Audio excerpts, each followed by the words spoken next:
ஒரு சில படம்லாம் பார்த்தீங்கன்னா, ஆஃப்டர் தியேட்ரிக்கல் ரிலீஸுக்கு அப்புறம் பார்த்தீங்கன்னா, ஒரு 1 வீக், 2 வீக்ஸ்க்கெல்லாம் வந்து ஓடிடில ரிலீஸ் பண்ணிடுறாங்க. ஆனா, இப்ப பார்த்தீங்கன்னா, லால் சலாம்னு சொல்லிட்டு ஒரு படம் ரிலீஸ் ஆச்சு. எல்லாருக்கும் ஞாபகம் இருந்தது நம்ம சூப்பர் ஸ்டார வச்சு. இந்த படம் பார்த்தீங்கன்னா, கிட்டத்தட்ட ஒரு 6 மந்த் மேலேயே ஆகுது. ஆனா, இப்போ வரையுமே இந்த படம் வந்து ஓடிடில ரிலீஸ் ஆகல. இப்ப தான் அஃபிஷியல் கன்ஃபர்மேஷன் வந்திருக்கு.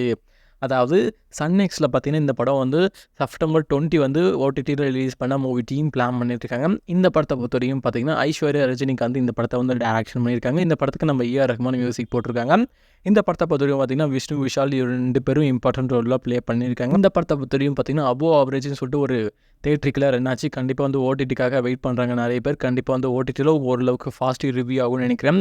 கண்டிப்பா வந்து இப்போ படம் கூலி அப்டேட்டு அதே மாரி செப்டம்பர் மந்த்து லால் சலாம் ரிலீஸும்போது கொஞ்சம் அளவுக்கு ரஜினி ஃபேன்ஸுக்குலாம் கொஞ்சம் ஹைப்பா இருக்கு. இப்போ ஓடிடில இது ஒரு பெரிய சம்பவம் பண்ணணும்னு நெனைக்கிறேன். வெயிட் பண்ணி பார்க்கலாம். நீங்க இந்த மூவிய ஆல்ரெடி பார்த்துட்டீங்களா? இல்ல ஓடிடிக்காக வெயிட் பண்ணீங்களான்னு சொல்லிட்டு கீழ கமெண்ட் பண்ணுங்க.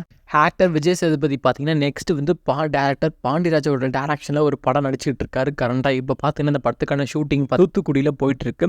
இந்த படத்துல பார்த்தீங்கன்னா, ஆக்டர் விஜய் சேதுபதிக்கு வில்லன் ரோல்ல பார்த்தீங்கன்னா, டைரக்டர் மிஸ்கின் வந்து ப்ளே பண்ண போறாங்க.